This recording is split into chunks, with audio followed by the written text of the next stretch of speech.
The War of the Succession of Champagne was a war from 1216 to 1222 between the nobles of the Champagne region of France, occurring within the region and also spilling over into neighboring duchies. The war lasted 2 years and de facto ended in 1218, but did not officially end until Theobald IV reached the age of majority in 1222, at which point his rivals abandoned their claims.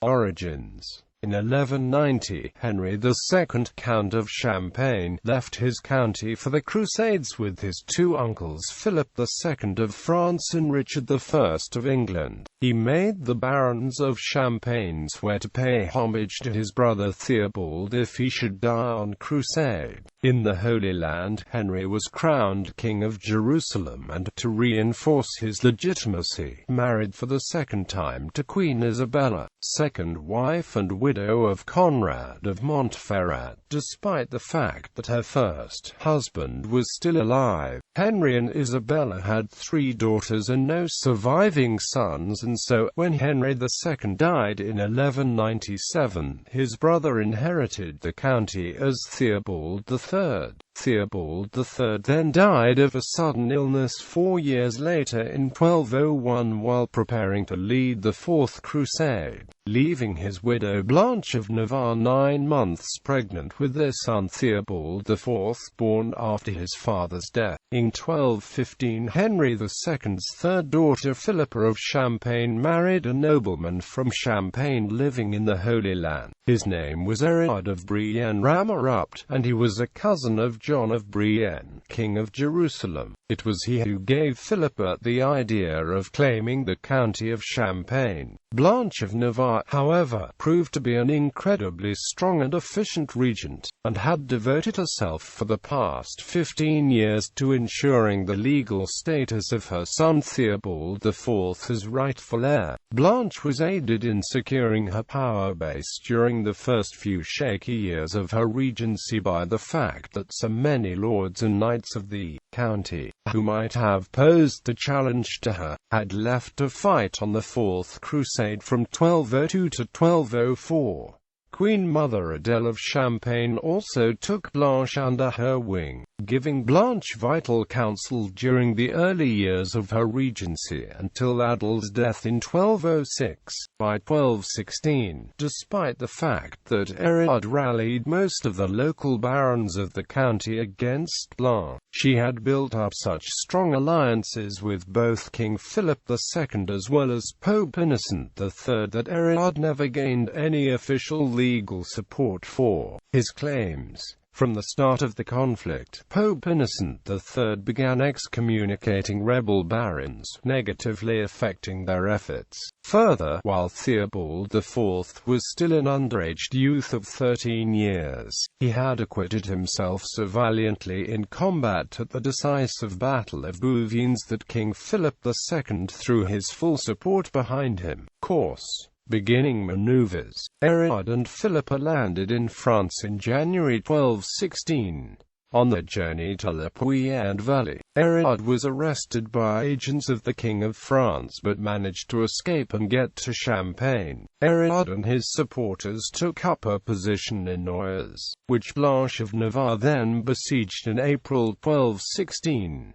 That same month Erard accepted a truce and submitted the matter to the King of France for arbitration. In July 1216, King Philip II finally heard Erard's suit at Melun, but ruled in Blanche's favour due to the overwhelming evidence she provided. The barons of the realm had sworn to support Theobald III should Henry II not return from the Holy Land. Theobald III had done homage to the king in 1198, Blanche had done homage to the king in 1201, and Theobald IV himself had made an innovative anticipatory homage in 1214.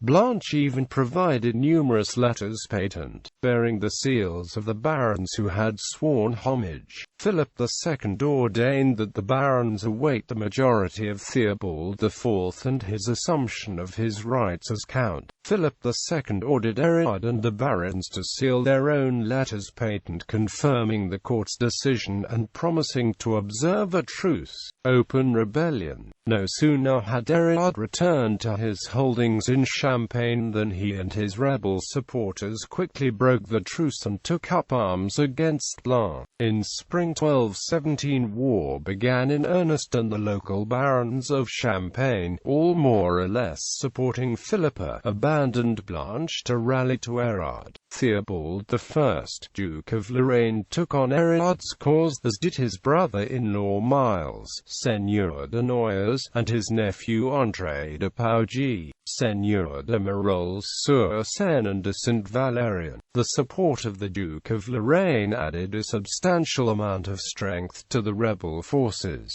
Most of the fighting was concentrated in southeastern Champagne, as Blanche's forces pushed east from her capital at Troyes on the Seine River, to rebel fortresses on the Aube River and further east on the Marne River. Two of Blanche's most dangerous enemies were the brothers William and Simon de Joinville, both of whom broke peace treaties they had made with Blanche in 1214 to switch to Erard's side.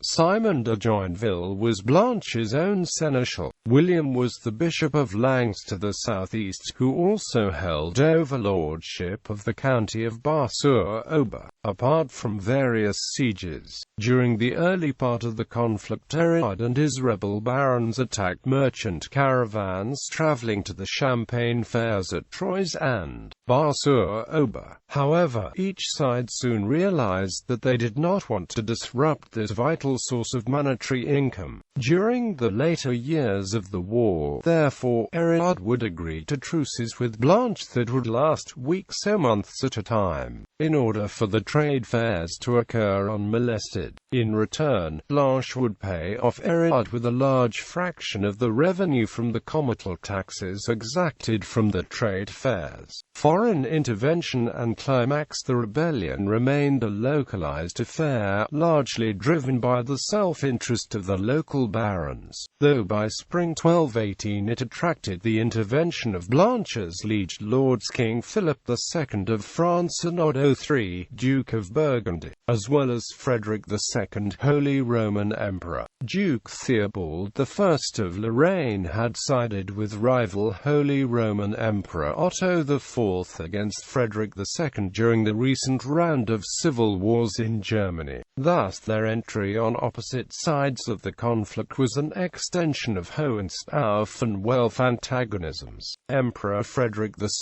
the suzerain of Lorraine, considered it a felony for Duke Theobald I of Lorraine to support a candidate he opposed, so he occupied the city of Rosheim, which he had given to Theobald I's father. Theobald I responded in 1218, retaking Rosheim and then ravaging Alsace, particularly Frederick II's vineyards. Nonetheless, Theobald I lost Rosheim again when a pro-Frederick II uprising in the city killed the Lorraine garrison. After 2 years, the papal excommunications and interdicts had also taken the toll, isolating the rebel barons. The church's prelates in Champagne aided Blanche at the order of Pope Innocent III, with the notable exception of William, Bishop of Langes, who ignored papal orders to excommunicate his own brother Simon. Blanche's forces ravaged the lands of her traitorous seneschal Simon de Joinville, and she imposed a humiliating surrender agreement. Simon's fortresses were seized, his eldest son Geoffroy was taken hostage, and Simon was forced to transfer his ancestral castle at Joinville to his brother Bishop William as security for his good conduct. The entry of Burgundy and Bar into the war began to turn the tide against the rebels.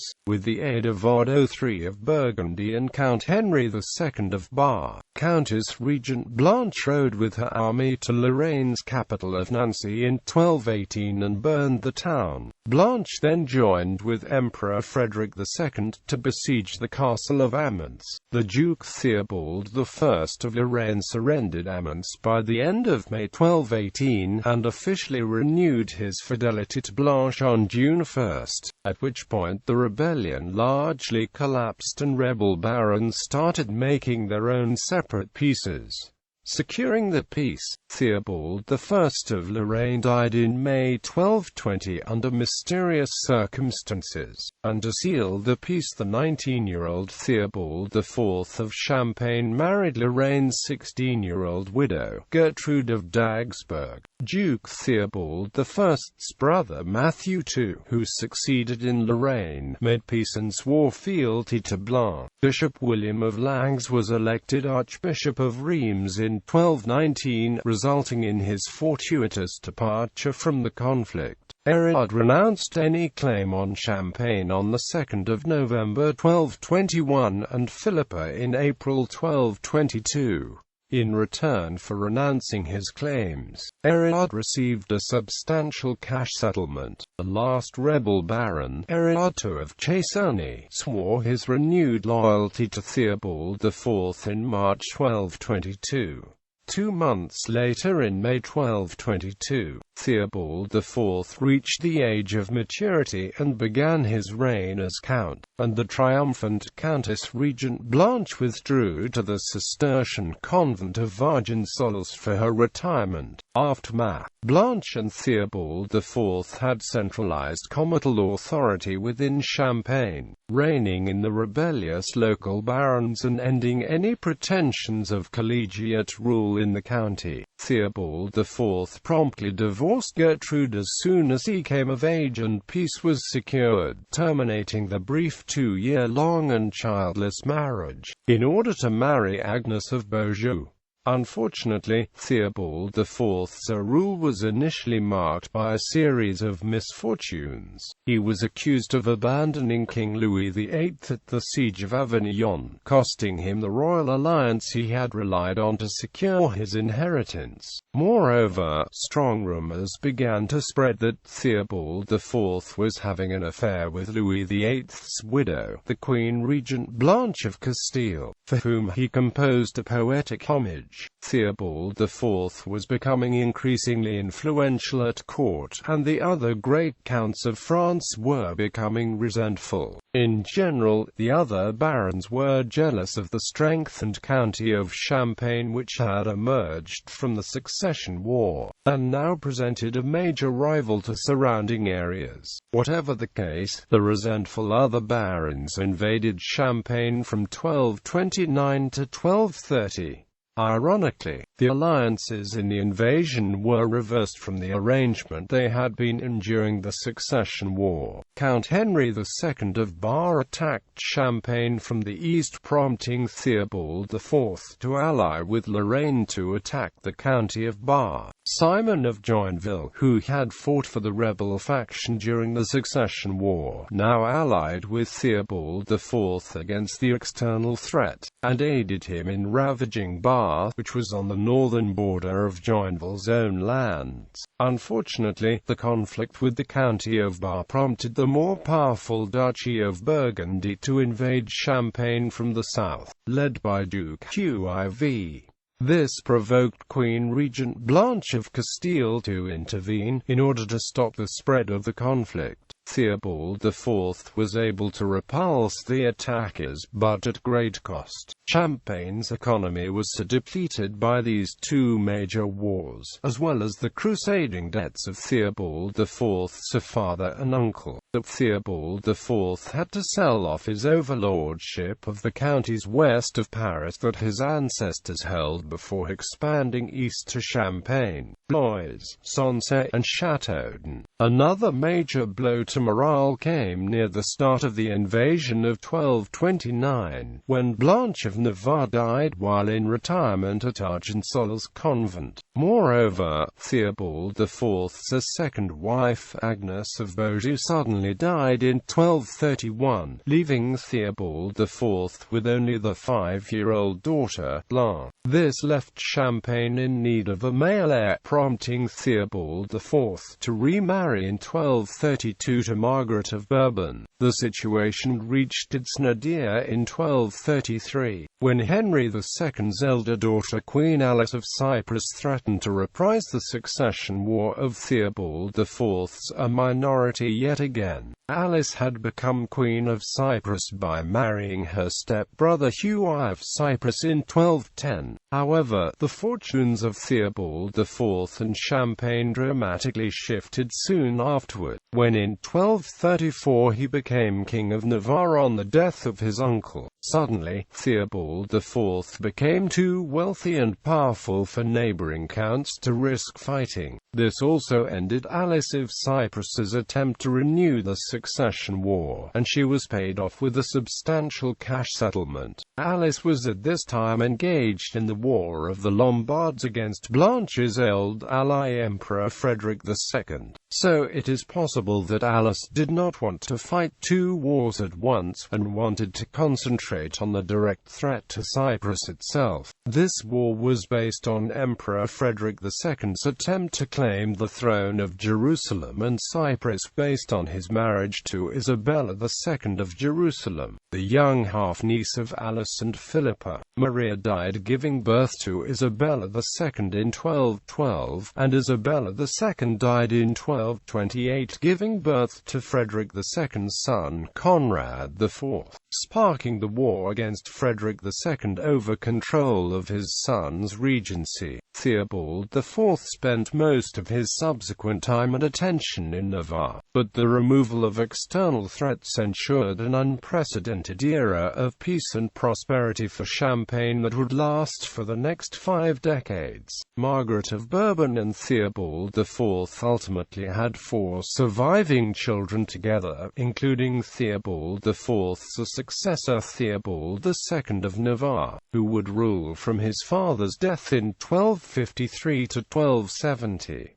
Theobald IV and Margaret's 2 daughters Margaret and Beatrix were married to the Dukes of Lorraine and Burgundy respectively, to cement peaceful relations through marriage alliance. After Theobald II died childless while on the Eighth Crusade, his younger brother Henry I of Navarre succeeded him for a brief but talented reign which ended when he also died in 1274, leaving only his 1-year-old daughter Joan I of Navarre as his heir. Henry's wife Blanche of Artois would rule Champagne as regent for Joan until 1284, when Joan was married to King Philip IV the Fair of France. With this marriage alliance to the kings of France, Champagne was absorbed into the royal holdings. Philip IV and Joan had 3 sons who each ruled as King of France in turn, because each was unable to produce a male heir. When the last son Charles IV of France died without a male heir in 1328, the Capetian dynasty ended, resulting in Philip of House Valois and King Edward III of England entering into conflict over the succession, which began the 100 Years' War.